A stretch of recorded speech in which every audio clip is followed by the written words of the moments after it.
Hello everyone.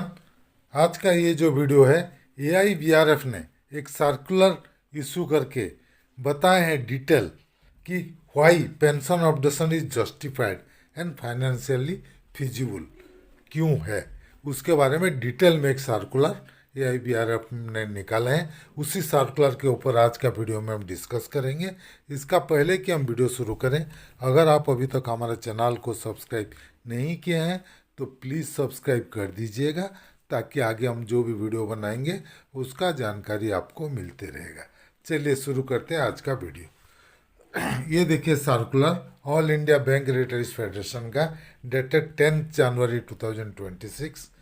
Dear sir, regarding why pension obligation is justified and financially feasible क्यों है। वो बोल रहे हैं बैंक रिटायरीज जो है पेंशन ऑब्लिगेशन डिमांड कर रहे हैं बहुत दिन से, to ensure social justice, social welfare, social security and to live a dignified life after retirement। उसके लिए पेंशन ऑब्लिगेशन का डिमांड कर रहे हैं, लेकिन unfortunately pension obligation last 38 years हो गया, हुआ नहीं। और इसी बीच में 7 तो बाईपार्टेट सेटलमेंट हो गए चुका है, लेकिन पेंशन ऑब्लिगेशन नहीं हो रहा है। 7 बाईपार्टेट होके जो नया रिटायरीज हैं उनको पेंशन में इम्प्रूवमेंट हो रहा है, लेकिन जो पहले रिटायर किए हैं उनका पेंशन ऑब्लिगेशन नहीं हो रहा है। Next, growing discontent among pensioners today the entire retire community is deeply disappointed and angry due to the continuous delay in pension obligation। Pensioners are divided into 8 different groups, क्योंकि 7 तो बायपार्टेट settlement हो गया, बाकी लोग एक तरफ हैं, तो सभी का बेसिक अलग अलग है। सब बायपार्टेट का सबका रिटायरमेंट अलग है। 7 lakh pensioners feels this is grossly unfair and are ready to intensify the struggle for justice through all democratic means. Pension and day क्योंकि अलग अलग हो रहा है, सबको एक कर देना चाहिए और पेंशन अपडेशन होना चाहिए। Pension scheme is a closed end declining scheme. जैसे कि आप जानते हैं पेंशन स्कीम क्लोज्ड है, क्योंकि आगे नया पेंशनर्स ऐड नहीं होंगे। Only those who joined bank before 1/1/2010, खाली वो लोगों को पेंशन है, बाकी लोगों के लिए पेंशन नहीं है। उसके बाद जो लोग ज्वाइन किए हैं उनको पेंशन स्कीम में इंक्लूड नहीं है, उनका न्यू पेंशन स्कीम अलग है। तो ये क्लोज एंडेड है।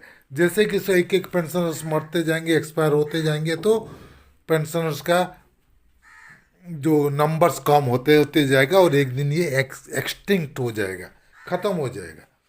The number of pensioners reduce every year. Pension payment will reduce over time. Pension fund remain strong due to investment income. Investment से इनकम आ रहा है, लेकिन पेंशन पेमेंट का लायबिलिटी कम होते जाएगा, तो फंड स्ट्रांगर होगा। Hence the overall financial burden is declining not increasing. तो बर्डन पेंशन फंड के ऊपर धीरे धीरे कम हो रहा है, बढ़ नहीं रहा है। False propaganda must be ignored.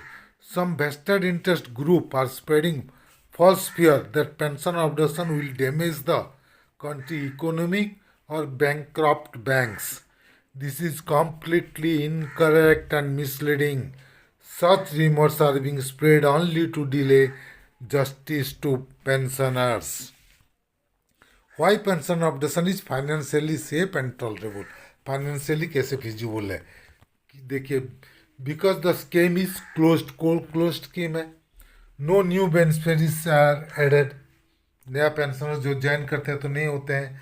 जो लोग 2010 के बाद ज्वाइन किए हैं उनके लिए ओल्ड पेंशन स्कीम क्लोज्ड है।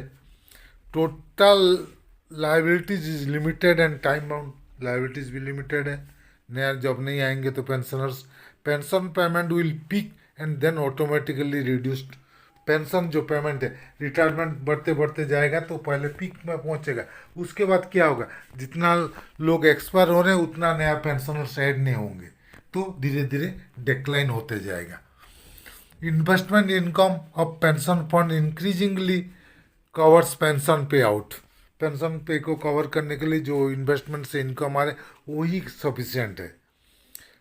Pensioners population trend conceptually pensioners population broadly consist of, कौन है pensioners mainly, जो superannuation pensioners और पेन family pensioners. Over time superannuation pensioners reduced steadily, gradually, बहुत स्पीडली सुपरएनुएशन जो पेंशनर्स हैं दुनिया छोड़ के जा रहे हैं.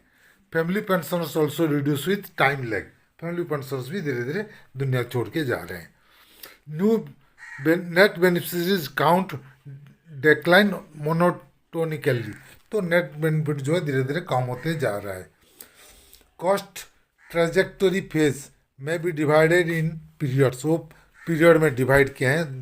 क्या किए हैं देखिए. फेज 1 ग्रोथ प्लेट्यू फेज 1995 से 2015 तक, rapid increase in pensioners count due to introduction of pension scheme, mass retirement of pre nationalised early nationalised employees, pension outgo increase year on year.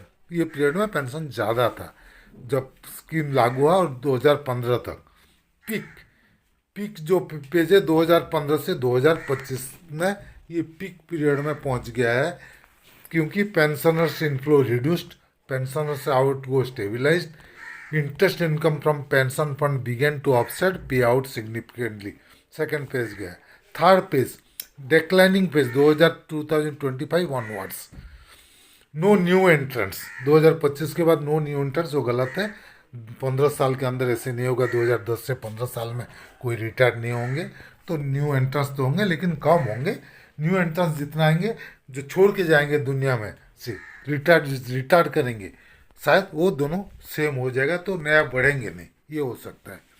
Accelerate reduction in beneficiaries base, pension outgo decline in real and nominal terms over time, धीरे धीरे pension जो कम होते जाएंगे.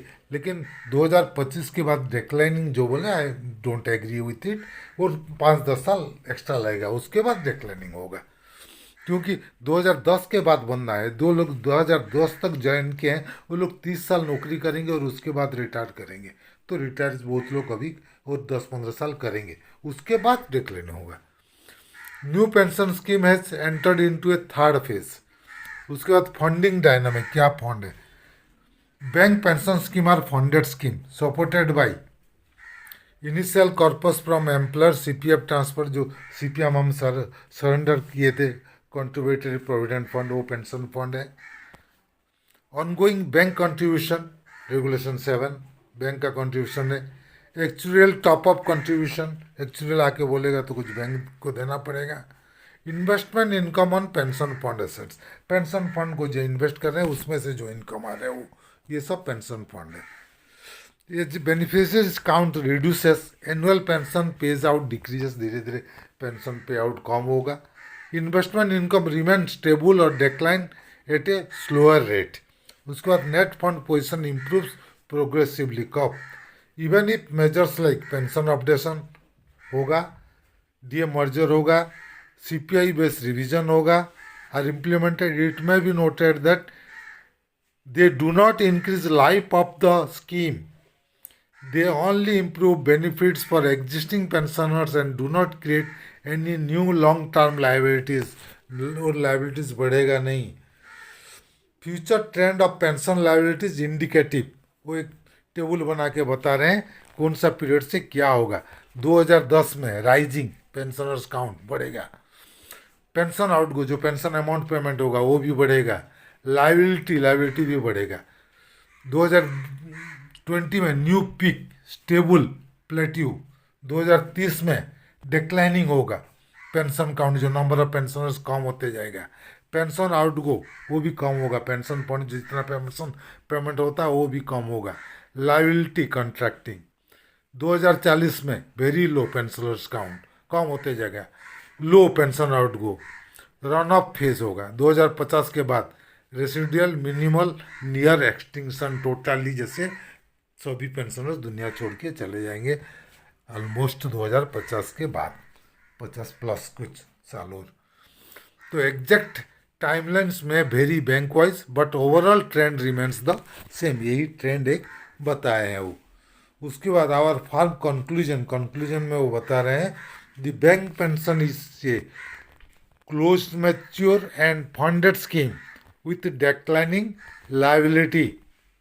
Pension expenditure will reduce over time, irrespective of updation or parity due to the absence of new entrant and shrinking beneficiaries base.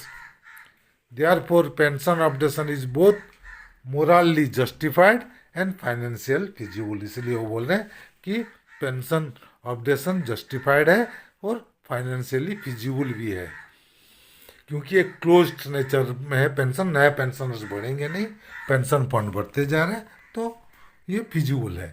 We appeal to all retirees to remain united, alert and ready for collective action to achieve long pending pension justice.